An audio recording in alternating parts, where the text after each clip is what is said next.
खूबसूरत शहर में पहुँच कर नजर आती, माँ जाए से मिलने को बहन आँखों से जाती। बेहश्क ज़ैनब नहीं अब भाई को पाती, मुझको ये रिहाई नहीं भाती, नहीं भाती। बेभाई के छूटने में नहीं लुत्फ जरा है, मर जाऊंगी अगर कैद में तो नाम बड़ा है।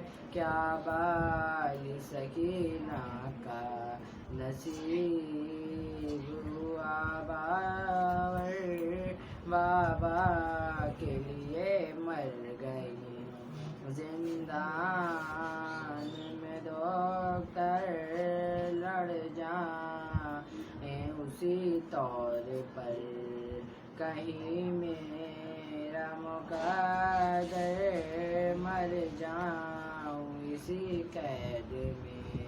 मैं बेकस मुज़तर है नाम बड़ा इसमें, बिगर जान न निकले जिंदा में ज़ैनब किसी उन्वान न निकले। ये बहन किए पहले तो उसने बदले फिर बोली सजदे से ऐ आबिद बीमार, मुझको नजर आते हैं रिहाई के कुछ आसा हो जाए, रिहाई तो करो देर न जिन्हार, तुम जाओ वतन साथ लो अब अहले हराम को, इस खाने जिंदान में पड़े रहने दो हमको।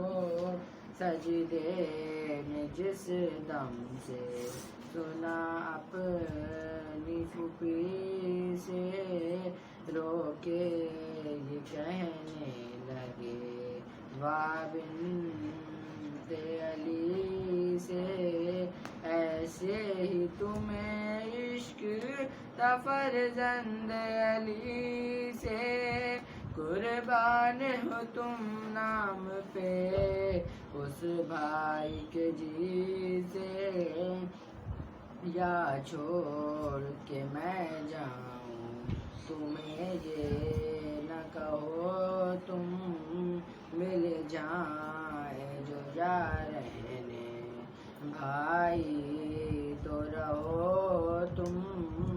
मालूम है ये तो तुम्हें ऐ बेकसो मज़लूम, अब शह का दीदार सिवा के मालूम, किस बेकसी से मारे गए सैयद मज़लूम, सब फौज समेत अपनी रहे पानी से महरूम, मुझको तो इसी वास्ते ख्वाहिश है वतन की, या फातिमा दिलवाइए हफ्ता दो तन की, जिस रोज से मर गए फर्जंद पैगंबर, किस तौर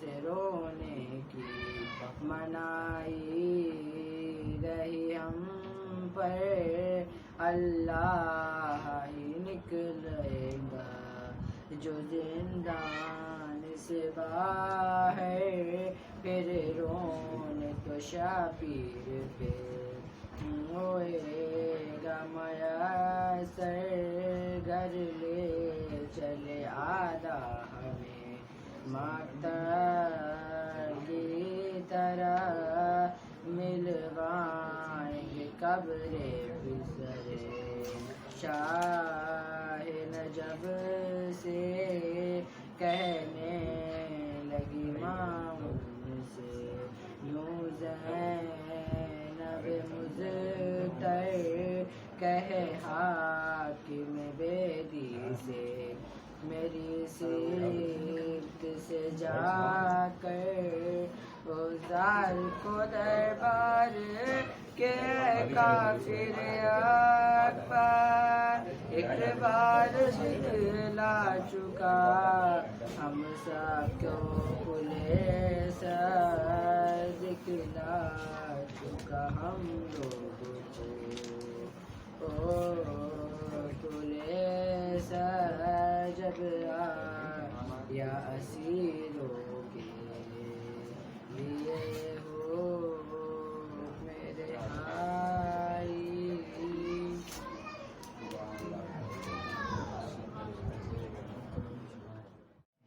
क्यों न रोए सजाद सब कत्ल हुए मैं जिंदा हूँ बीमार सही लड़ सकता था शर्मिंदा हूँ मैं असगर से वो तीर सितम से लड़ तो गया वो तीर मेरे क्यों कर न लगा जिस तीर से घायल था असगर क्यों न रोए सजाद क्यों न रोए सजाद क्यों न रोए सजाद नेज़े से गिरा अब्बास का सर मैं देख चुका हूँ वो मंजर दरबार में मैं क्यों मर न गया जब नाम तुम्हारा ले लेकर कहता था लई ज़ैनब है कहाँ ले आओ यहाँ पर बेचादर क्यों न रोए सजाद क्यों न रोए सजाद क्यों न रोए सजाद सलवात पढ़ने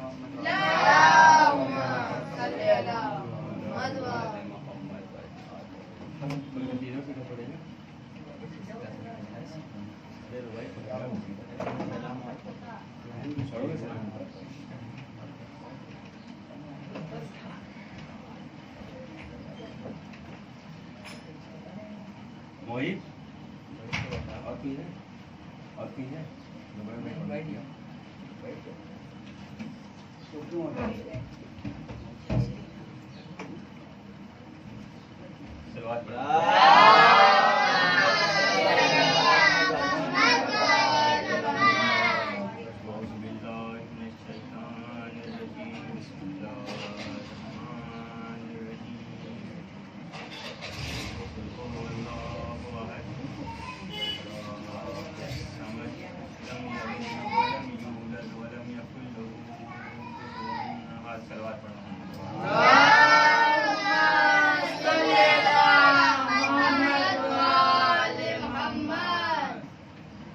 तारीफ उस खुदा के लिए जो सूरज को निकालने वाला है, हमें और आपको पालने वाला है, जिसने हमें अशरफुल मखलूक़ात बनाकर इस दुनिया में भेजा, जो कहता है या इंसान हर वो इबादत करो जिसका मैं तलबगार हूँ, बल्कि ये ना करना कि शैतान के वसवसे में आ जाओ और मुझे छोड़कर शैतान की राह इख्तियार कर लो।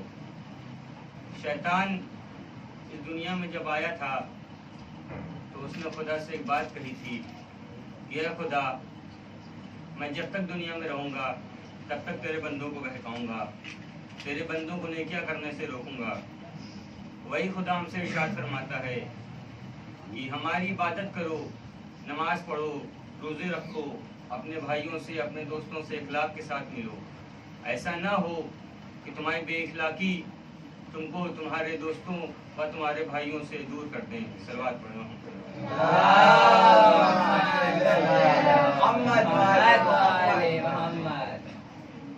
आज के इस दौर में जहाँ बीमारी और आज़ारी तमाम हो चुकी है, लोग परेशान हैं। कई जगह तो ऐसा है कि लोग अपने घरों से बाहर नहीं निकलते। हम और आप नसीब वाले हैं कि आज इस मुश्किल वक्त में फर्श अज़ा पे बैठे हैं, यहाँ कुछ दर्स लेने आए हैं। लोग घरों से नहीं निकल पा रहे हैं। कई जगह तो ऐसी है जहाँ ना इबादत की छूट है, ना मजलिसों की छूट है, ना ही आप अलम निकाल सकते हो, ना कि जुलूस निकाल सकते हो।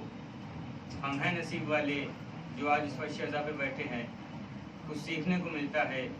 ये दर्सगाह ऐसी दर्सगाह है जहाँ न बूढ़ों की रोक है, न बच्चों की रोक है, न बड़ों की रोक है। जो चाहे इस फर्श अज़ा पे आए, बैठे, यहाँ से इल्म हासिल करे। हम सब अपने स्कूलों में पढ़ाई की है, आप सब स्कूल जाते हैं, आप सब ने देखा होगा। फर्स्ट स्टैंडर्ड के बच्चे अलग होते हैं, सेकंड क्लास के अलग होते हैं, थर्ड क्लास के अलग होते हैं। लोगों को उनके स्टेज के हिसाब से उनको क्लास दी जाती है, उन्हें अलग अलग क्लास में बैठाया जाता है। लेकिन ये दर्सगाह ऐसी दर्सगाह है जहाँ आप आओगे तो बड़े बुजुर्ग भी दिखाई देंगे, जहाँ आप आओगे तो छोटे बच्चे भी दिखाई देंगे। यहाँ कोई उम्र की कैद नहीं है, यहाँ कोई रोक टोक नहीं है। यहाँ आप आओगे, जितनी देर बैठोगे उतनी देर इल्म हासिल होगा। सलवात पढ़ो।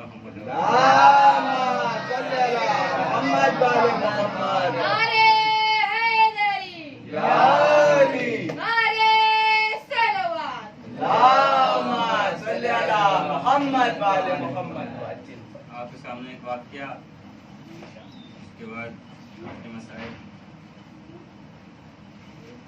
हमारे और आपकी इमाम का दौर है, इमाम मदीने में है। अगर अपनी ज़बान में कहें तो इमाम टहलने निकले हैं बाहर, इमाम घूम रहे हैं। उनको दो शख्स मिले और अपनी बातों में कहते हैं कि मौला, आप हमारे साथ हमारे वतन चलिए, हम आपको अच्छा खाना देंगे, अच्छा कपड़ा देंगे, आप वहाँ चलिए, इस्लाम की तबलीग करिए, इस्लाम वहाँ फैलेगा। वक्त आने पर हम अपनी जान आपके ऊपर निसार कर देंगे। वक्त आएगा तो हम आप पे अपने बीवी बच्चों को कुर्बान कर देंगे। अब गुफ्तगू चलती जाती है, गुफ्तगू करते करते इमाम अपने घर में आते हैं। दोनों शख्स साथ में हैं, इमाम के सामने बैठे हैं, बातें हो रही हैं। अब दोनों बड़े बड़े अपने वादे कर रहे हैं, जैसे कि हम और आप, या भी मिसाल ले लें आप ही किसी की। वक्त आता है तो बातें वो बड़ी बड़ी होती हैं। अभी अमीर साहब की लड़ाई हो गई कोई से, या मोहित की लड़ाई हो गई। अब उनके दोस्त हैं, बाबा कहीं लड़ाई हो बताना, हम आएंगे, हम एक नहीं चार के साथ आएंगे। अमीर हैं, अब इनका नाम अमीर है, लेकिन वक्त पड़ा कभी इनके पास पैसा नहीं ना। अब इनके दोस्त बोलते हैं, भाई कभी तुम्हारे पर वक्त पड़े फ़ोन करना, जितना पैसा मांगोगे हम लेके आ जाएंगे। लेकिन जब वक्त पड़ा, मोहित के ऊपर वक्त पड़ता है, मोहित ने फ़ोन किया, भाई लड़ाई हो गई चले आओ। अब एक कहता है कि भाई अब्बा मारेंगे, दूसरा कहता है भाई सुबह से खाना ही नहीं मिला हमको, सब घर में कैद हैं, वक्त आने पे कोई बाहर ना निकला। अमीर हैं, इनके ऊपर वक्त पड़ा, भाई पैसे की ज़रूरत है, भाई अब्बा ने हफ्ते से पैसा नहीं दिया। अच्छा पैसा नहीं दिया, दूसरे को फ़ोन किया, भाई हम है नहीं, हम गाँव में हैं, हम नहीं आ सकते। एकदम वही हाल ये दोनों शख्स का था। दोनों बैठे हैं, इमाम से बातें कर रहे हैं, बड़ी बड़ी बातें हो रही हैं। अब इमाम कहते हैं ठीक है, तुम मुझे इतना मानते हो, इतना चाहते हो, तो वो तंदूर है, तंदूर में जाके कूद जाओ। अब दोनों परेशान हैं कि तंदूर में जाके कूदेंगे तो जल जाएंगे, राख हो जाएंगे। गुफ्तगू चली रही थी तो उतनी देर में इमाम के सहाबी आते हैं, अंदर आए, दस्तुल वाक़ किया, इमाम को सलाम किया। इमाम ने सलाम का जवाब दिया। सलाम का जवाब देते ही इमाम उससे कहते हैं कि यह शख्स जाओ और तंदूर में कूद जाओ। वो शख्स आओ देखता है तो भागते हुए गया, सीधे तंदूर का दहाना हटाया, तंदूर में कूद गया, कूदने के बाद ऊपर से बंद कर लिया। अब दोनों परेशान हैं, कुछ समझ नहीं आ रहा। अभी जब इमाम ने उनसे कहा था कि जाओ तंदूर में कूद जाओ, जो एक दूसरे को कोहनियाँ मार रहे थे, हाँ भाई तुम चले जाओ, भाई तुम चले जाओ, हम जाएंगे राख हो जाएंगे। अरे हम भी इंसान हैं, हम भी जाएंगे तो राख हो जाएंगे। इमाम ने दोनों से एक से कहा था, अगर उन दोनों में किसी का नाम लेके कहते तो उनके ऊपर वाजिब हो जाता है। जैसे दो हैं, एक का नाम खाजे है, दूसरे का नाम बच्चे, लेकिन इमाम अगर नाम लेके कहते यह खाजे जाओ तुम तंदूर में कूद जाओ, तो खाजे के ऊपर वाजिब था कि खाजे भागते हुए जाते और तंदूर में कूद जाते, लेकिन नहीं, इमाम ने नाम नहीं लिया। इमाम ने दो में से किसी एक को कहा, इसलिए उनके ऊपर वाजिब नहीं था। बहरहाल वो शख्स गया, वो कूद गया, उसने तंदूर का दायना बंद कर दिया। अब तंदूर बंद है, अंदर परेशान है, दोनों की बाहर हालत खराब है, पसीना पसीना हो गए। अब मौला उनकी शक्ल देख रहे हैं, मुस्कुरा रहे हैं, दोनों बहुत परेशान, पसीना मत्थे से नीचे आ गया। इमाम ने कहा ठीक है चलो अब मैं उसका हाल दिखाता हूँ। इमाम ने दोनों को लिया, दोनों को लेके जाते हैं, तंदूर के ऊपर खड़े हैं। तंदूर से कहते हैं कि तंदूर का दाना खोलो, तंदूर का मुंह खोलो। अब जैसे ही दोनों ने तंदूर का मुंह खोला, क्या देखते हैं कि मौला का साहबी अंदर बैठा है और परवरदिगार की तस्बीह पढ़ रहा है। सलवात पढ़ो,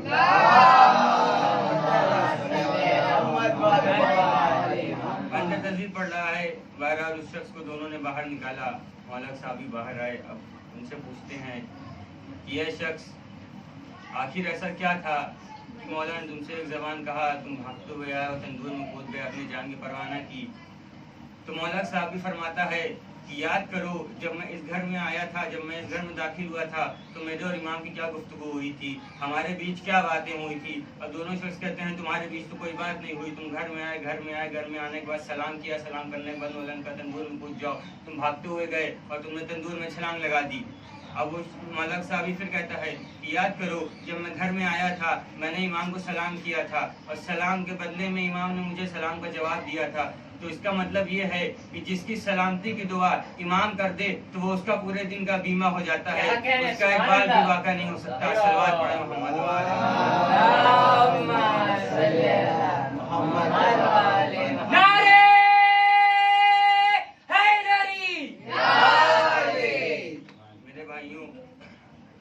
हमें और आपको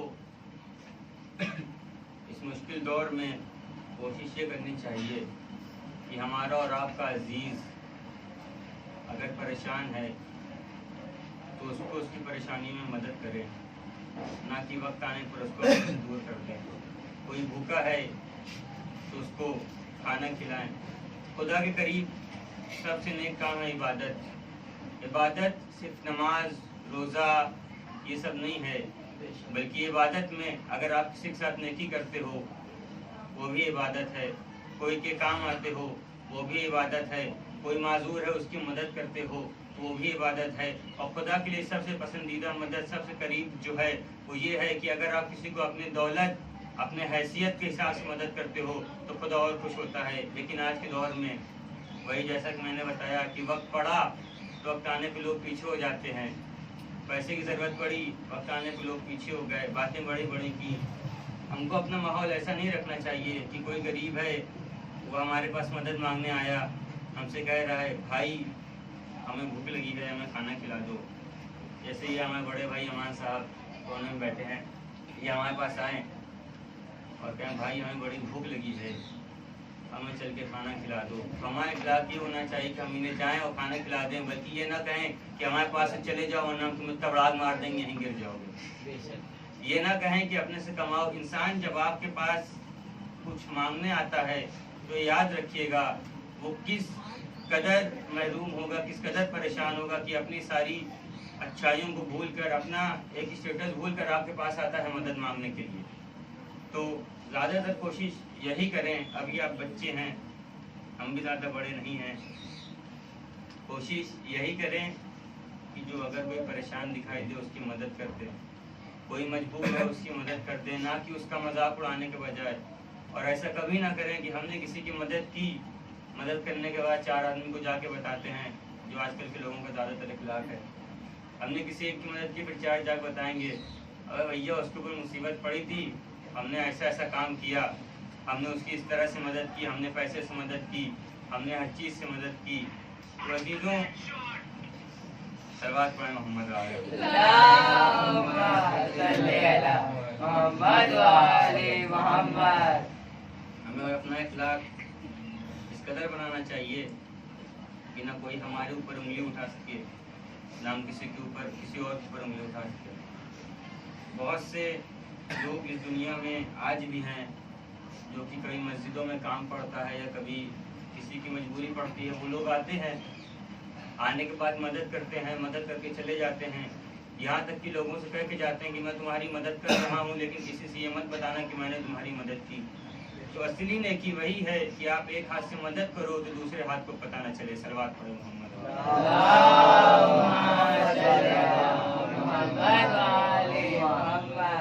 एक वक्त और रख तमाम एक बीबी है जो कि बहुत परेशान रहती है, उसकी कोई औलाद नहीं है। जब वो गलियों से निकलती है तो लोग वहाँ पे उसे ताना मारते हैं कि तेरी औलाद नहीं है, तेरे नसीब में औलाद की खुशी नहीं है, तू बे औलाद है। वो औरत एक गली में खड़े होकर एक जगह खड़ी होकर रोती रहती है। तभी वहाँ पर एक बीबी आती है, कहती है ऐ औरत, ऐ बहन, क्या बात है, तू क्यों परेशान है, तू क्यों रो रही है? तो वो फरमाती है कि मेरी कोई औलाद नहीं है, मैं बे औलाद हूँ।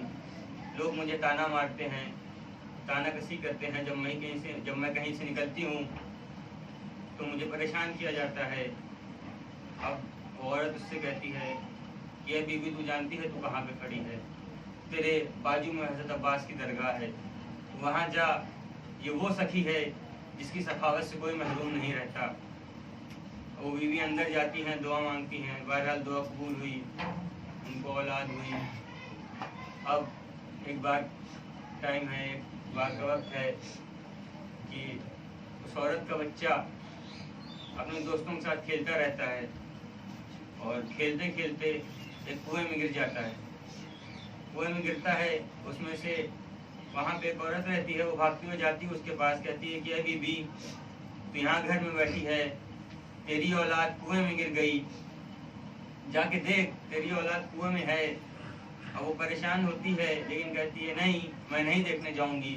वो फिर कहती है तुझे मेरी बात पे यकीन नहीं है तो तू जा और जा खुद से देख ले। अब औरत अपने घर से निकलती तो है लेकिन कुएं के जानिब नहीं जाती, बल्कि वो हजरत अब्बास के दरगाह पे जाती है। दरगाह पे जाने के बाद रोती है, गिड़गिड़ाती है, ऐ मेरे आका मौला, जब आपको हमसे हमारी औलाद लेनी ही थी तो आपने हमें औलाद क्यों दी? जब आपको हमसे हमारी औलाद लेनी थी तो आपने हमको औलाद क्यों दी? वो औरत रोती रहती है। वो औरत रो ही रही थी कि उतनी देर में उसका बच्चा आता है, उसके दामन को खींचता है और पूछता है अम्मा, अय अम्मा तुम क्यों रो रही है? अय अम्मा तेरे रोने का सबब क्या है? तो अजीजों, ये वो अब्बास है जो इतना सखी है। वही अब्बास है जिसको करबला में सकीना से दूर होना पड़ा। ये वही अब्बास है जिसको अपनी बहन ज़ैनब से दूर होना पड़ा। ये वही अब्बास है जिससे बीवियों की ये ढारस थी कि जब तक मेरा भाई अब्बास जिंदा है, जब तक मेरा चचा अब्बास जिंदा है, जब तक हमारे आका मौला अब्बास जिंदा है, कोई हमारा बाल भी बाका नहीं कर सकता। हाँ अजीजों, लेकिन एक मंजिल वो भी आती है, सब ने जंग की इजाज़त ली, सभी असहाब व अंसार जंग में गए, शहीद हो गए। कभी इमाम हुसैन जनाबी अली अकबर का लाशा लाते हैं, कभी ओनो मोहम्मद का लाशा लाते हैं, कभी कासिम का पामाल लाशा अपने कुर्ते में लेकर आते हैं। अजीजों, लीजिए वो घड़ी भी आ गई। हजरत अब्बास आते हैं, इमाम हुसैन से जंग की इजाज़त मांगते हैं, ऐ कौम वाला मुझे जंग की इजाज़त दे दे। अब इमाम हुसैन परेशान हैं। इमाम हुसैन दाएं जानिब देखते हैं, कोई नहीं, बाएं जानिब देखते हैं, कोई नहीं। अब्बास से फरमाते हैं कि अरे भैया अब्बास, तुम तो हमारे लश्कर के सिपह सालार हो। अरे अब्बास, तुम तो हमारे लश्कर के सिपह सालार हो। हजरत अब्बास फरमाते हैं कि अरे आका, वो लश्कर ही कहाँ रहा, वो लश्कर ही कहाँ रहा जिसका मैं सिपह सालार हूँ।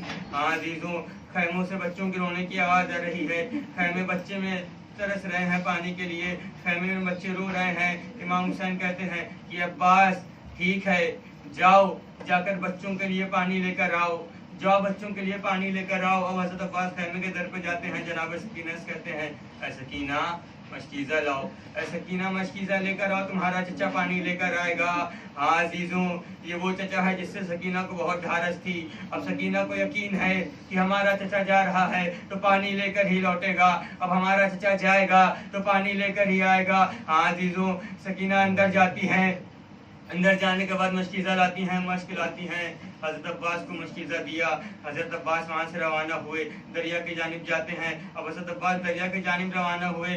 सकीना बच्चों की तरफ मुखातिब होती है। मुखातिब होने के बाद कहती है कि ऐ बच्चों ना रो, हमारा चचा पानी लेने जा रहा है, अब हमको पानी मिलेगा, अब हम सैराब होंगे, अब हम सब पानी को पिएंगे। हाँ अजीजों, लीजिए हज़रत अब्बास निकलते हैं, दरिया की जानिब बढ़ते हैं।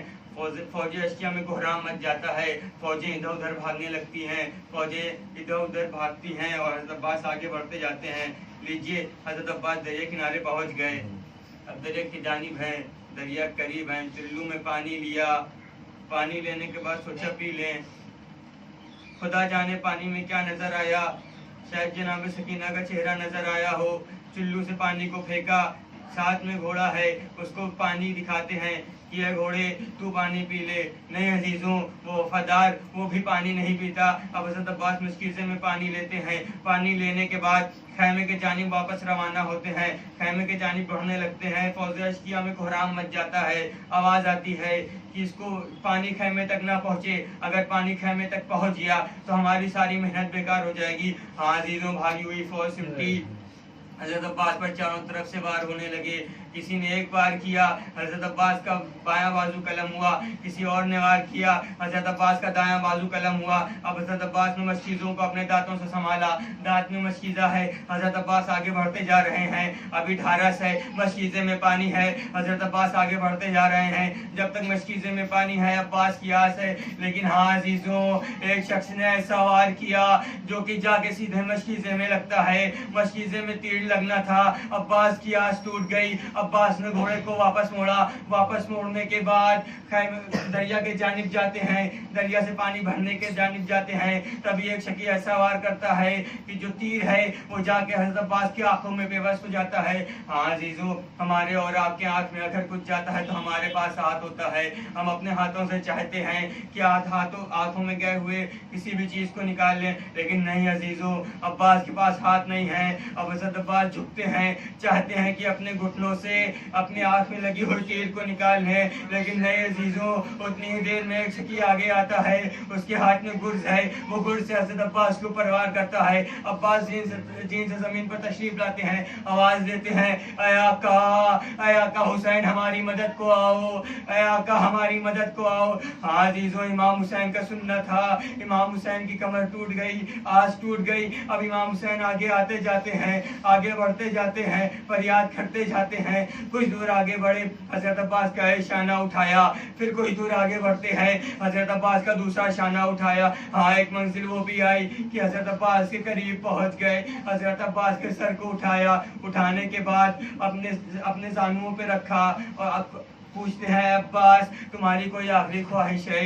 अब्बास तुम्हारी कोई आखिरी ख्वाहिश है? हज़रत अब्बास कहते हैं, ऐ आका मेरी आखिरी ख्वाहिश है, मेरे आंखों में खून है और मैं चाहता हूँ कि आपकी ज़ियारत कर लूँ। लीजिए अजीजों, इमाम हुसैन ने हज़रत अब्बास की आंखों से खून को साफ किया। खून को साफ करने के बाद हज़रत अब्बास से इमाम हुसैन कहते हैं कि अब्बास मेरी भी एक ख्वाहिश है, मुझे तुमने ता जिंदगी आका कहकर बुलाया है। ऐ अब्बास मुझे एक बार इमाम हुसैन कह के बुलाओ, मुझे एक बार भैया कहकर बुलाओ। हाँ अजीजों, अभी आपके सामने जो अलम आएगा वो अलम उसी अब्बास की निशानी है जो कि करबला में शहीद हुआ। हाँ अजीजों, लीजिए, इमाम हुसैन ने आंखों को साफ किया। इमाम हुसैन ने आंखों के खून को साफ किया। हज़रत अब्बास ने उनकी ज़ियारत की। ज़ियारत करने के बाद जैसे ही कहते हैं, ऐ आका हुसैन, ऐ आका हुसैन, उनकी रूह जिस्म से परवास कर जाती है। अब हज़रत इमाम हुसैन ने वो अलम लिया।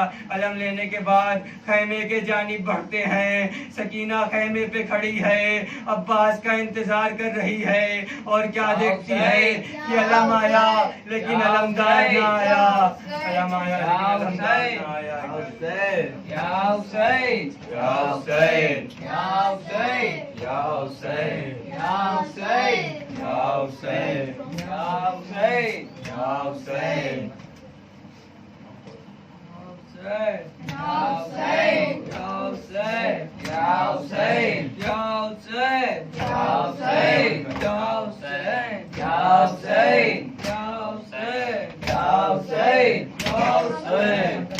Hussein.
में घर उजड़ गया नाना,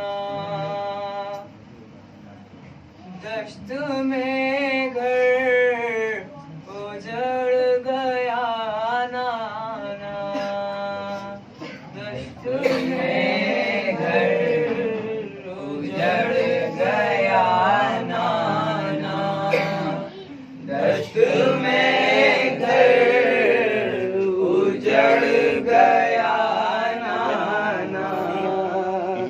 दश्त में घर उजड़ गया नाना, दश्त में घर उजड़ गया। हूँ बेरदा नाना, दश्त में घर उजड़ गया नाना, दश्त में घर उजड़ गया नाना, नाना परदेस जो भी जाता है, कोई तोहफा जरूर लाता है। नाना परदेस जो भी जाता है, कोई तोहफा जरूर लाता है। वो है कुर्ता देखूं बरा नाना, दश्त में घर उजड़ गया नाना, दश्त में घर उजड़ गया नाना। जब तक मेरा जिंदा था, कोई नजरें नहीं उठाता था। जब तक मेरा जिंदा था, कोई नजरें नहीं उठाता था। बाद उसके सीने रेदा नाना, दश्त में घर उजड़ गया नाना, दश्त में घर उजड़ गया नाना। नाना जब मैं यहाँ से निकली थी, साथ अकबर और असगर भी। नाना जब मैं यहाँ से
याद आता है वो अली अकबर जिसे आते याद तुम अक्सर उसको नैज़ा अजब लगा नाना दश्त में घर उजड़ गया नाना दश्त में घर उजड़ गया नाना रसन एक यतीमा थी आए बाबा वो कह के रोती थी उस रसन में एक यतीमा थी आए बाबा वो कह के रोती थी उसका घुटता था जब गला नाना दश्त में घर उजड़ गया नाना दश्त में घर उजड़ गया नाना होके आई तू बेरेदा नाना दश्त में घर उजड़ गया नाना दश्त में घर उजड़ गया नाना दश्त में घर उजड़ गया नाना हुसैन हुसैन हुसैन हुसैन हुसैन हुसैन हुसैन का मातम है करना होगा ये तो मजलूम का मातम है करना होगा ये तो मासूम का मातम है करना होगा ये तो मासूम का मातम है करना होगा तो मजलूम का मातम है करना होगा ये तो मजलूम का मातम है करना होगा हर दिल में होगा हर घर में होगा हर दिल में होगा हर घर में होगा हर दिल में होगा हर घर में होगा हर दिल में होगा हर घर में होगा दश्त में होगा गुलजार में होगा ये मजलूम का मातम है करना होगा ये तो मासूम का मातम है करना होगा हुसैन या हुसैन हुसैन या हुसैन अदा ज़ैना की ये अदा है सैयदा ज़ैना की ये अदा है फातिमा ज़हरा की ये दुआ है सैयदा ज़ैना की ये अदा है फातिमा ज़हरा की ये दुआ है ज़ैनुल अबा के दिल की सदा है ज़ैनुल अबा के दिल की सदा है गम ये दिल ज़ौवार में होगा मजलूम का मातम है, कम ना होगा। ये तो मासूम का मातम है, कम ना होगा। दिल में होगा, हर घर में होगा, हर दिल में होगा, हर घर में होगा। दश्त में होगा, गुलजार में होगा, ये तो मजलूम का मातम है, कम ना होगा। ये तो मासूम का मातम है, कम ना होगा। लाशे पेश के ज़ैनब का वादा, देखेगी दुनिया अब ये नजारा।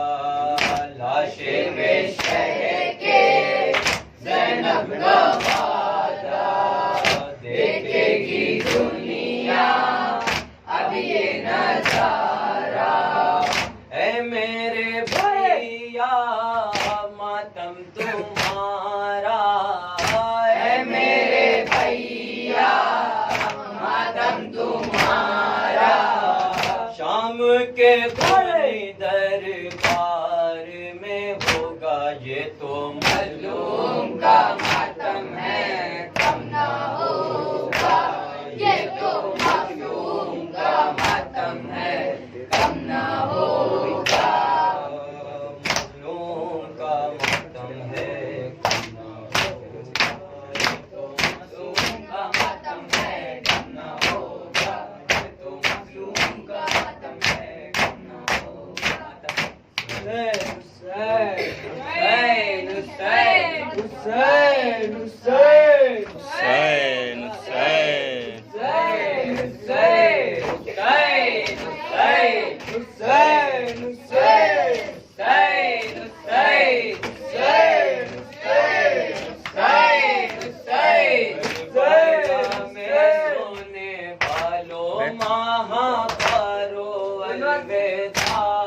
करबला में सोने वालों महापारो अलविदा। करबला में सोने वालों महापारो अलविदा। करबला में सोने वालों महापारो अलविदा। ऐ हुसैन इब्ने अली के जाने सारो अलविदा। करबला में सोने वालों महापारो अलविदा। हो रहा है हमसे रुखसत माहे गम माहे अज़ा। हो रहा है हमसे रुखसत माहे गम माहे अज़ा। हो रहा है हमसे रुखसत माहे गम माहे अज़ा। हो रहा है हमसे रुखसत माहे गम माहे अज़ा। ऐ आज़ादाराने मौला तुम पुकारो अलविदा। करबला में सोने वालों महापारो अलविदा। खाक पर बिखरे हुए हैं ताज़ा गुलहाए हुसैन। पर बिखरे हुए हैं ताज़ा गुलहाए हुसैन। खाक पर बिखरे हुए हैं ताज़ा गुलहाए हुसैन। खाक पर बिखरे हुए हैं ताज़ा गुलहाए हुसैन। अलविदा ए बाबे ज़हरा की बहारों अलविदा। करबला में सोने वालों महापारो अलविदा। सोने वालों दश्ते गुर्बत में तुम्हें मेरा सलाम। सोने वालों दस्ते गुर्बत में तुम्हें मेरा सलाम। सोने वालों दश्ते गुर्बत में तुम्हें मेरा सलाम। सोने वालों दस्ते गुर्बत में तुम्हें मेरा सलाम। अलविदा ए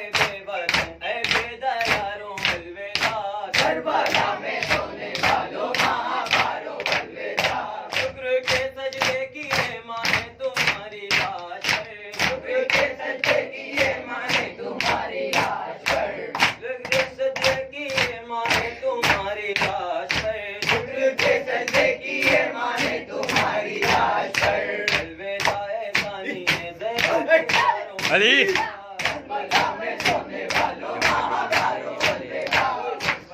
यो उठाओ ले चले